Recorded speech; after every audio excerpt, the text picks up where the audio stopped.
कि हमारी बिटिया तो हमको नहीं मिल पाएगी, लेकिन हमारी बिटिया की तरह जो और बेटियां पढ़ रही हैं वो सुरक्षित हो जाएं, उनके माँ बाप को हमारे जैसा दुख न सहना पड़े। को देखा, उसका सर अपने हाथों में लिया और देखा तो उसके खून से हाथ प्रतिभा एक कवित्री की प्रतिभा है, एक आर्टिस्ट की प्रतिभा है, एक समाज सेवी की प्रतिभा ऐसे व्यर्थ न जाने पाए। बस हम इतना चाहते हैं कि इसलिए हमारी 0 FIR हमारे गृह जनपद में लिख ली जाए कि हमको इधर उधर दौड़ाया न जाए।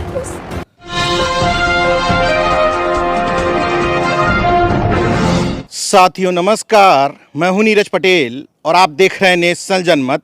सरकार ने नारा दिया, बेटी बचाओ बेटी पढ़ाओ। इन दोनों शिक्षक दंपति ने अपनी बेटी को, होनहार बेटी को, न सिर्फ पढ़ाया लिखाया बल्कि इस काबिल बनाया कि वो एमटेक करने के लिए गुवाहाटी IIT तक पहुंची।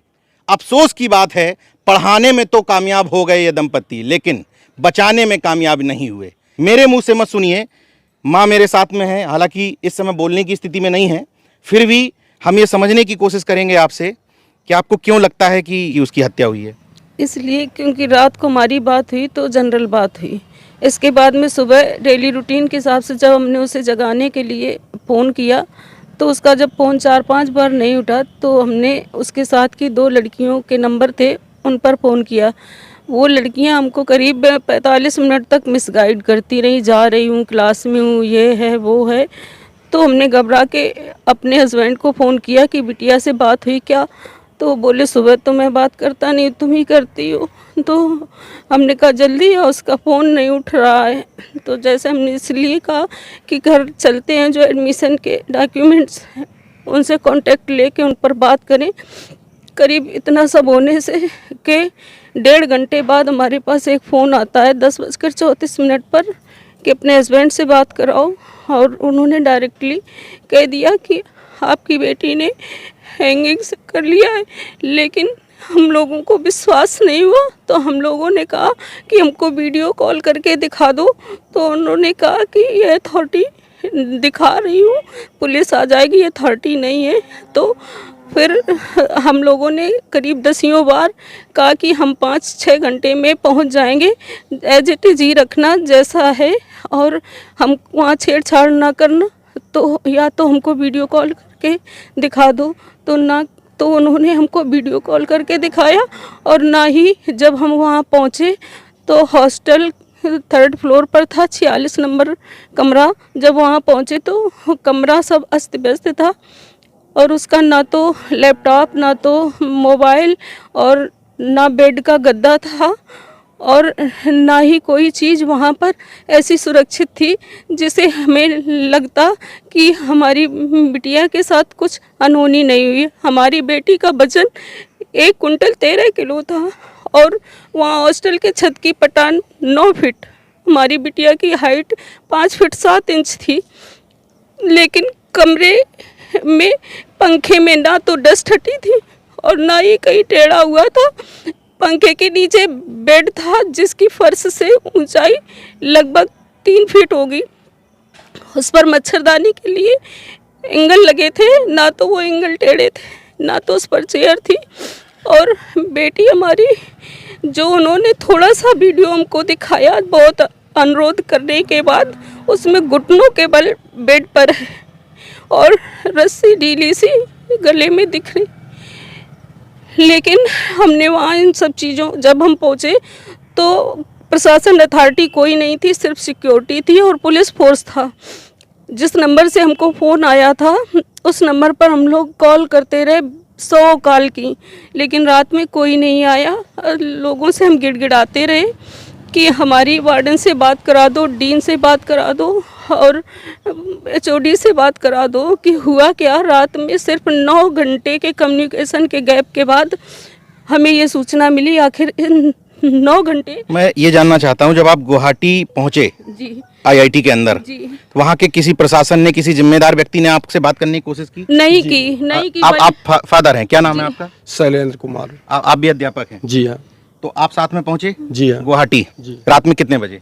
9 बजे कैंपस में पहुंचे। और किस दिन की घटना है, किस तारीख की? ये 9 तारीख 9 अगस्त 9 अगस्त को आप सुबह की घटना और शाम को आप पहुंच गए। शाम को 9 बजे में पहुंच अब ये गया। बताइए, जैसे ही आप पहुंचते हैं जी। तो आईआईटी प्रशासन में से किसने आपसे संपर्क किया? किसी भी व्यक्ति ने हमसे संपर्क नहीं किया। मैं बराबर प्रयास करता रहा कि वार्डन या एचओडी या डीन हमसे संपर्क करे।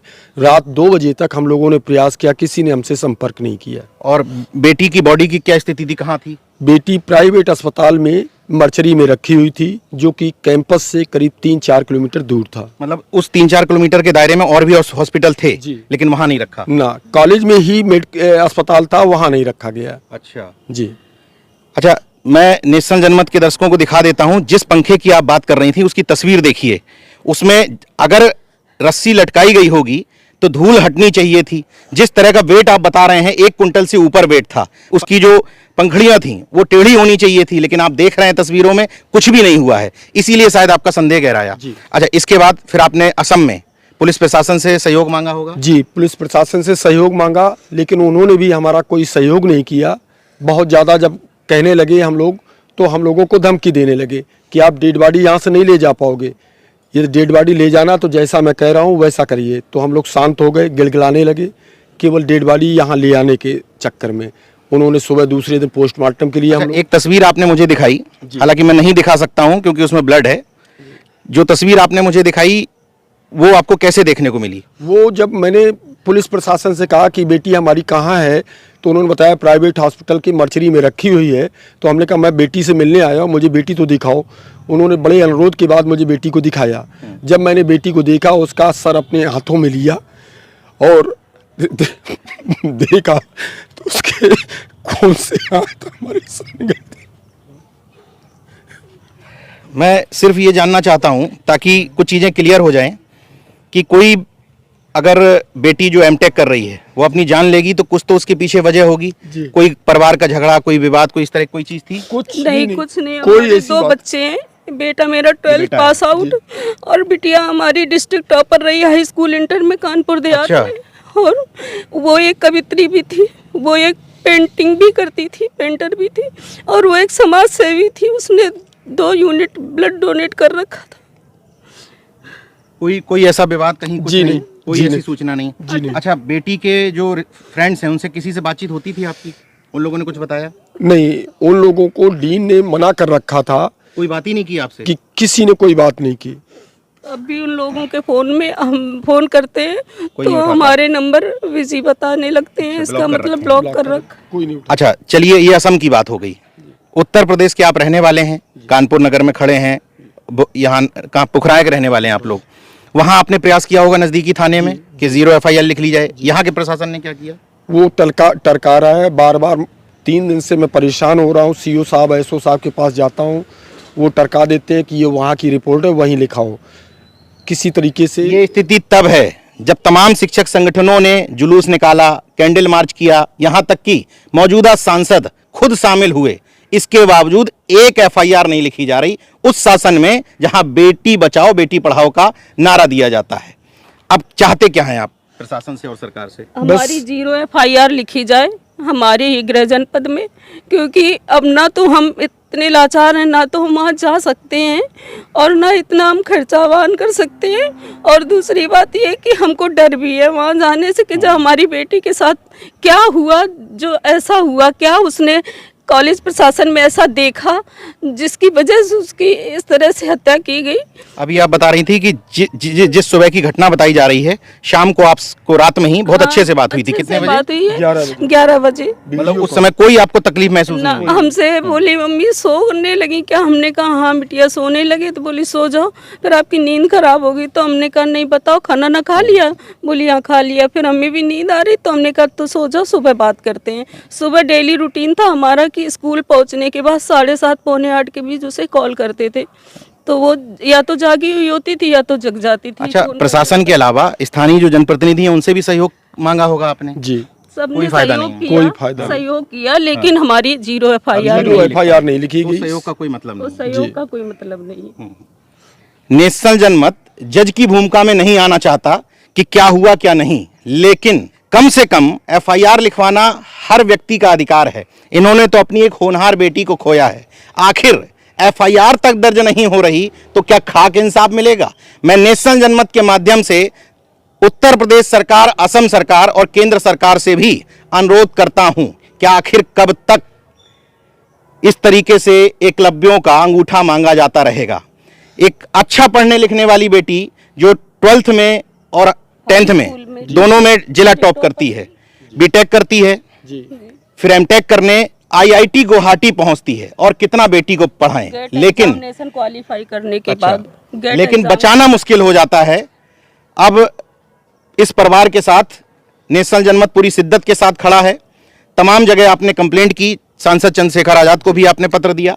अब देखते हैं कि आगे क्या होता है। हम पल पल पर आपको अपडेट करते रहेंगे ताकि ये सच्चाई पता लगे कि वास्तव में इस परिवार के साथ समाज, यहाँ के स्थानीय नेता और शासन प्रशासन कितना खड़ा हुआ है। हम एक चीज और कहना चाहते हैं कि ये जो हमारा प्रयास है, हमारे आहत होने के बाद भी हमारा प्रयास इसलिए है कि हमारी बिटिया तो हमको नहीं मिल पाएगी, लेकिन हमारी बिटिया की तरह जो और बेटियां पढ़ रही हैं वो सुरक्षित हो जाएं, उनके माँ बाप को हमारे जैसा दुख न सहना पड़े। और एक प्रतिभा, एक कवित्री की प्रतिभा है, एक आर्टिस्ट की प्रतिभा है, एक समाज सेवी की प्रतिभा ऐसे व्यर्थ न जाने पाए, बस हम इतना चाहते हैं कि इसलिए हमारी 0 एफआईआर हमारे गृह जनपद में लिख ली जाए कि हमको इधर उधर दौड़ाया न जाए। बस देखते रहिए नेशनल जनमत, जागरूक और सजग बने रहिए। जय विज्ञान, जय संविधान, जय लोकतंत्र। धन्यवाद।